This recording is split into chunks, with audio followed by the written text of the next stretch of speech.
Hello guys, how are you all? This is Abdul Sattar and you are watching English with Sattar. Today I am going to discuss some idioms with you people. As you know that idioms are very important for us because they are the part of our exam, whether it is a home exam, board exam or any competitive exam, they are always there in question paper. So we need to learn them, we need to understand them and we need to use them in our day-to-day conversation so that our English become very strong and whenever we come across any idiom we are comfortable with that. Okay देखिए, सबसे पहले idioms को define करने से पहले, इन सभी idioms को define करने से पहले मैं आपको इडियम को डिफाइन करके बता देता हूँ कि what idioms are all about. Idioms किन्हें कहते हैं, इसकी परिभाषा क्या होती है. Idioms are basically the expression that are quite different from their individual meaning. इनका जो मीनिंग निकल कर आता है वो इनके इंडिविजुअल मीनिंग से बिल्कुल अलग होता है. यानी कि अगर ये 5 या 6 वर्ड का कोई इडियम है या 2 या 3 वर्ड्स का भी है तो उस पूरे ग्रुप ऑफ वर्ड का जो मीनिंग है वो अलग होगा उस ग्रुप ऑफ वर्ड के इंडिविजुअल वर्ड्स के मीनिंग से. देखिए यहाँ पर समझिएगा. The first one is I am prepared to meet you half way. मैं तैयार हूं मिलने के लिए तुमसे कहां, आधे रास्ते में. हाफ वे का मतलब होता है आधा रास्ता. अब हम इडियम इसमें ये है to meet you half way. अब इसके अगर जो हम इंडिविजुअल मीनिंग देखें, मीट मैंने मिलना, यू मैंने तुम और हाफ वे कहते हैं आधा रास्ता. तो अगर हम वर्ड बाय वर्ड इसका लिटरल मीनिंग निकालें तो लिटरल मीनिंग निकल कर आता है, यानी शाब्दिक अर्थ निकल कर आता है, मैं तुमसे आधे रास्ते में मिलने के लिए तैयार हूं. लेकिन नहीं, इडियम का यही तो कमाल होते हैं कि इसका जो मीनिंग निकल कर आता है कलेक्टिवली वो उसके इंडिविजुअल मीनिंग से बिल्कुल अलग होता है. इसका मीनिंग है मैं तुमसे समझौता करने के लिए तैयार हूं. Have you got it? I am prepared. मैं तैयार हूं. To meet you halfway, यानी मैं तुमसे समझौता करने के लिए तैयार हूं. कोई डिस्प्यूट है, उसे सॉल्व करना है तो एक पार्टी बोलती है, एक पर्सन बोलता है कि भाई मैं समझौता करने के लिए तैयार हूं, तो इस एक्सप्रेशन का इस्तेमाल करेंगे. I am prepared to meet you halfway. मैं तुमसे समझौता करने के लिए तैयार हूं. तो मीनिंग जो निकल कर आया ना इसका, देखिए वो बिल्कुल अलग निकल कर आया. जो इनके लिटरल मीनिंग है यानी कि शाब्दिक अर्थ है वो तो कुछ और है और जो कलेक्टिव मीनिंग निकल कर आया वो दूसरा है. सेकंड देखिएगा, today he is in high spirits. To be in high spirit का मतलब होता है बहुत जोशो खरोश में होना, उत्साह से भरे हुए होना. यानी कि आज वो बहुत ज्यादा उत्साह से भरा हुआ है.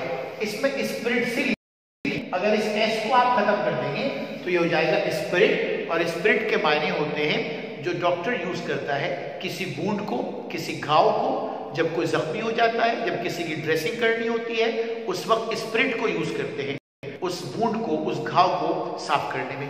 तो इसमें एस लगाना जरूरी है, तभी जाके इसका मीनिंग डिफरेंट होगा. तो today he is in high spirits, आज वो पूरे जोशो खरोश में है, उत्साह से भरा हुआ है. जब हम बहुत खुश होते हैं ना तो उस वक्त के लिए है ये basically idiom. The third one is the old man is hard of hearing. ये कहते हैं सुनने को. Hard of hearing का मतलब होता है ऊंचा सुनना, जिसको ढंग से सुनाई ना दे, जिसको थोड़ा पास आना पड़े आपके अगर आप कोई बात उससे कह रहे हैं. Hard of hearing कहते हैं ऊंचा सुनना. बूढ़ा आदमी जो है ऊंचा सुनता है, उसको सुनाई ढंग से नहीं देता. The next one is I am out of pocket these days. Out of pocket कहते हैं जेबें खाली होना, यानी कि पैसे की शॉर्ट होना, पैसे की तंगी होना. तो जब भी हमारे पास पैसे नहीं होते तो we can use this particular idiom I am out of pocket these days. अगर ये वीडियो आपको पसंद आए तो आप इसे शेयर करिएगा, लाइक करिएगा और चैनल को सब्सक्राइब करना ना भूलें और वीडियो को आखिर तक देखिएगा. He turned a deaf ear to my advice. He turned a deaf ear.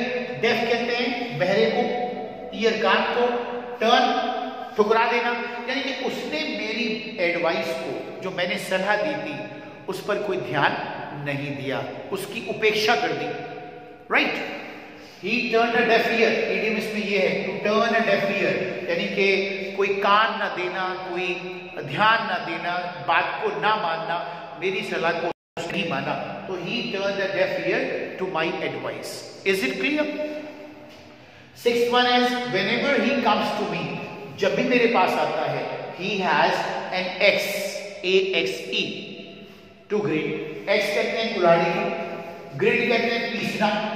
अब अगर हम वर्ड बाय वर्ड जाएं तो इसका मीनिंग तो कुछ और निकल कर आता है, लेकिन इसका जो मीनिंग कलेक्टिवली निकल कर आ रहा है इडियम का, वो ये है कि अपना मतलब हल करना। Whenever he comes to me, जब भी वो मेरे पास आता है, he has an X to grid, उसका अपना कोई ना कोई मतलब होता है, बिना मतलब नहीं आता। Is it clear? Now the next one is the police came to the scene. Police मौके पर पहुंच गई in the nick of time. In the nick of time की idiom है, यानी कि बिल्कुल समय पर, जब उसकी जरूरत थी वो उसी वक्त वहां पर पहुंची। In the nick of time, the police came to the scene. मौके पर कब? बिल्कुल जब उसकी जरूरत थी, जब उसकी आवश्यकता थी पुलिस की। In the nick of time, तो idiom याद रखिएगा। उसके बाद है he visits me off and on. Off and on idiom है अक्सर, वह मेरे पास अक्सर आता है, आता जाता रहता है मेरे पास को, यानी कि अक्सर आता है मेरे पास को। Off and on. And the last one is he is not in good books of his master.